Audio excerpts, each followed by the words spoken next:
Look, people want to know about USADA. They want to know why we're not working with them anymore. They want to know if the fighters are clean. Let me tell you something. I've been dealing with this drug testing nightmare for over a decade, and I've seen it all. When we first brought USADA in, I thought we were doing the right thing. Independent testing, random tests, year-round monitoring. The fans wanted clean sport. The media was breathing down our necks about steroids, and we needed credibility. So we wrote them a check for millions of dollars a year and said, go make us legit. What I didn't expect was the chaos that followed. You think running fights is complicated? Try explaining to a main event fighter that he can't compete because he took a supplement that had a banned substance he'd never heard of. Try explaining to a sold-out arena why the biggest fight of the year just got canceled because someone's testosterone levels were slightly off from a legal medical treatment. I remember sitting in the office when they told me Jon Jones tested positive again. Not the first time, not the second time. This was becoming a pattern. And every time, it wasn't just Jon's career on the line. It was entire events, millions in revenue, hundreds of jobs, thousands of fans who bought tickets and booked flights. The supplement contamination issue became a joke that wasn't funny. Fighters would come to me, crying, saying they took a protein powder they'd been using for years, and suddenly it shows up dirty. USADA would say, not our problem, should have been more careful. But these aren't scientists. They're fighters trying to make weight and stay strong.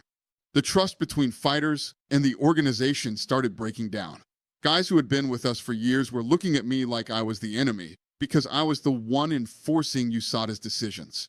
I'd have to sit across from a fighter who'd given everything to this company and tell him his career might be over because of a tainted supplement he bought at GNC. It got to the point where fighters were afraid to take basic recovery supplements that could help them heal faster and perform better. We had athletes training hurt, fighting injured, and prolonging their careers unnecessarily because they were terrified of accidentally ingesting something that might trigger a positive test. That's not protecting fighter safety. That's the opposite. The psychological impact was devastating. I watched confident, successful athletes turn into paranoid, anxious people who questioned every meal, every supplement, every doctor's visit. Yoel Romero's case still pisses me off. Guy takes a supplement that's supposed to be clean, tests positive for something that wasn't even listed on the label, gets suspended, wins his appeal, but the damage is already done. His title shot gets delayed, his reputation takes a hit, and I'm stuck explaining why our fair system just screwed over one of the most explosive fighters on the planet. Then you have the Anderson Silva situation. The greatest middleweight of all time, coming back from a horrific injury, taking something for recovery that shows up in his system. Suddenly, we're having conversations about whether the GOAT is a cheater. The man broke his leg in half defending our belt, and now we're questioning his entire legacy because of some microscopic trace that might not have even enhanced his performance. Don't get me started on the whereabouts failures. We're asking cage fighters, guys who grew up in gyms, not boardrooms, to log every single hour of their day, every trip to the grocery store, every family visit. Miss a test because you didn't update your location? That's a strike against you. 3 strikes, and you're out, even if you never took a banned substance in your life. The inconsistency drove me insane. One fighter gets 2 years for the same substance, another fighter gets 6 months for. One guy's excuse is accepted, another guy's identical excuse gets rejected. We're supposed to trust this system to be fair when the arbitrators can't even agree on basic principles? And the timing, Jesus Christ, the timing. Frank Mir gets flagged for testosterone during his comeback. We've got a heavyweight division that needs star power. Fans are excited to see a former champion return, and boom, testing positive for something he was legally prescribed by his doctor. The Nevada Commission cleared it. His doctor documented everything, but USADA says no dice. Nick Diaz and marijuana. That whole situation showed me how broken the system really was. The guy smokes weed. Everyone knows he smokes weed. He's been open about smoking weed for medical reasons. But because it's on the ban list, we've got to treat him like he's shooting steroids between his toes. Meanwhile, fighters are popping prescription painkillers that are way more dangerous, but those get therapeutic use exemptions. Brock Lesnar coming back for UFC 200 was supposed to be the biggest moment in heavyweight history. Former WWE champion, former UFC champion, massive draw, huge pay-per-view numbers guaranteed. Then the test comes back positive, And I've got to sit there pretending I'm shocked that a 265-pound physical specimen who competed in fake fighting might have used performance enhancers at some point. The retroactive punishment thing killed me. You pass your tests, you fight, you win, you celebrate, you get paid. Then months later, they find something in your sample and want to overturn the result. How do you explain to a fighter that he didn't actually win a fight he clearly won because of a substance that didn't affect his performance on fight night? Every time we had a big positive test, I'm the one who had to face the media. I'm the one explaining why our testing is so stringent that we catch things other sports ignore. I'm defending a system that was making my job harder while other promotions were running dirty fighters and nobody cared. The cost kept climbing. Millions per year for testing, millions more in legal fees fighting appeals, millions lost from canceled fights and rescheduled events. And for what? So we could say we had the cleanest sport while boxing promotions were running obvious steroid users and nobody questioned it? I'll never forget the conversation I had with my accountant about the USADA contract renewal. He laid out the numbers. We were spending more on drug testing than some organizations spend on their entire roster. Meanwhile, Canelo Alvarez tests positive for clenbuterol in boxing and fights a few months later like nothing happened. Floyd Mayweather gets 4 exemptions that would be impossible in our sport. But we're the ones who had to justify every microscopic trace of every legal substance. The double standard drove me crazy. We'd have politicians calling for congressional hearings about steroid use in MMA while their favorite baseball players were juiced to the gills and nobody cared. We'd have journalists writing exposés about UFC drug testing while ignoring the fact that half the NFL looks like they've been sculpted by pharmaceutical companies. When fighters started complaining that USADA was affecting their training, their mental health, their family lives, that's when I knew we had a problem. These guys are already putting their bodies and brains on the line. Now they've got to live like prisoners, reporting their every move to some testing agency that treats them like criminals before they've done anything wrong. The irony wasn't lost on me that some of our cleanest fighters suffered the most under this system. Daniel Cormier, one of the most stand-up guys in the sport, got flagged for something in a supplement and had to go through months of legal battles to clear his name. Georges St-Pierre, probably the most professional athlete I've ever worked with, was so paranoid about supplement contamination that he was afraid to take basic vitamins. Meanwhile, I'm getting calls from senators and congressmen who want to grandstand about drug testing in sports.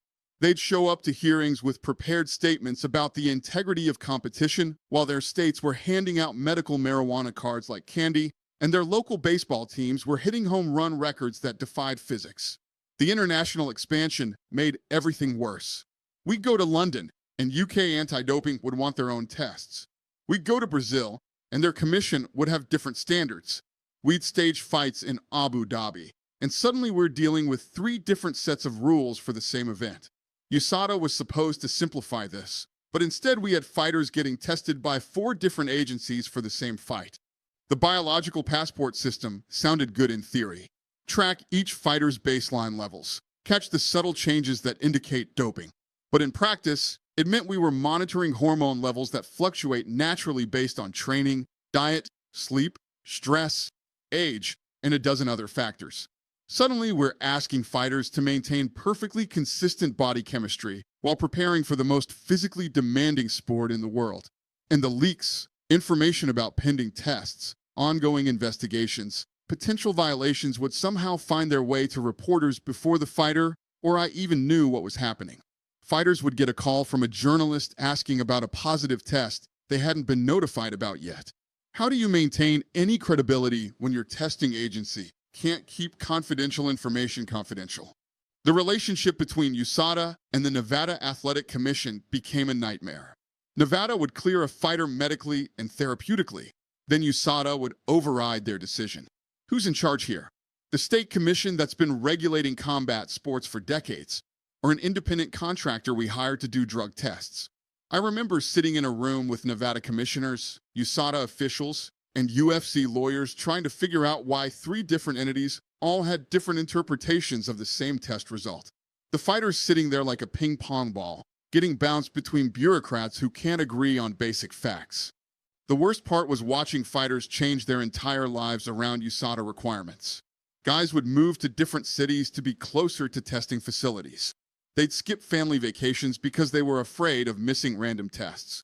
Some of them started traveling with lawyers to simple training camps because they were terrified of making a paperwork mistake that could end their careers. You want to talk about unintended consequences? We created a system so focused on catching cheaters that it was making honest fighters miserable.